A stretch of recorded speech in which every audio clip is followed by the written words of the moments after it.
పండగలే high power ఉల్లాసం high power ఉత్సాహం high power ఆరోగ్యం హై పవర్ ఆనందం గుంటూరు వారి XXL మరియు హై పవర్ హార్స్ దేశవాళీ మినపగుళ్ళు బంధాలు అనుబంధాలు మరింత దృఢంగా మరింత బలంగా. గుంటూరు ఆరగ్రహార శ్రీ వెంకటేశ్వర స్వామి దేవస్థానంలో 29వ వార్షిక బ్రహ్మోత్సవాలు శాస్త్రోక్తంగా ప్రారంభమయ్యాయి. ఈ ఉత్సవాలు 6 రోజుల పాటు అత్యంత వైభవపేతంగా కొనసాగనున్నాయి. గురువారం గరుడధ్వజపేట ఆరోహణము వేద పండితులు మంత్రోచ్చరణల నడుమ వైభవంగా జరిగింది. ఈ కార్యక్రమంలో భక్తులు పెద్ద సంఖ్యలో పాల్గొన్నారు. ఈ ఉత్సవాల్లో భాగంగా స్వామివారికి విశేష పూజలతో పాటు ప్రత్యేక అభిషేకాలు జరుగుతాయని ఆలయ వేద పండితులు సతీష్ ఆచార్యులు మీడియాకు వెల్లడించారు. అలాగే 15వ తేదీన శ్రీవారి కళ్యాణము అంగరంగ వైభవంగా జరగనుందని, అదే రోజు సాయంత్రం స్వామివారి దివ్య రథోత్సవము నేత్ర పర్వంగా సాగనుందని వివరించారు.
శ్రీ భూనీలా సమేత శ్రీ వెంకటేశ్వర స్వామి వారి దేవస్థానంలో 29వ వార్షిక బ్రహ్మోత్సవ కార్యక్రమాలు నిన్న సాయంత్రం అంకురారోపణతో ప్రారంభించుకున్నాం.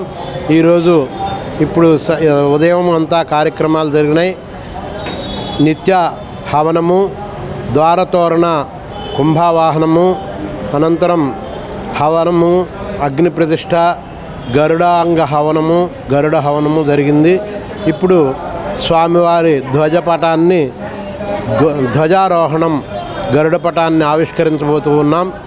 ఈ సందర్భంగా సంతానము లేని వారికి గరుడ ప్రసాదాన్ని ఇస్తారు.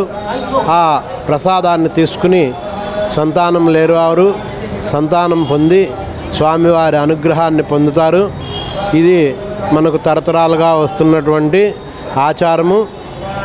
అదేవిధంగా రేపు శనివారము ఉదయం 10 గంటలకు స్వామివారి తిరుకళ్యాణము, కళ్యాణ మహోత్సవం జరుగుతుంది.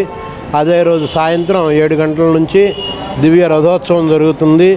భక్తులు ఈ బ్రహ్మోత్సవ కార్యక్రమాల్లో విశేషంగా పాల్గొని స్వామివారి అనుగ్రహాన్ని పొందవలసిందిగా విజ్ఞప్తి చేస్తున్నాం. జై శ్రీమన్నారాయణ.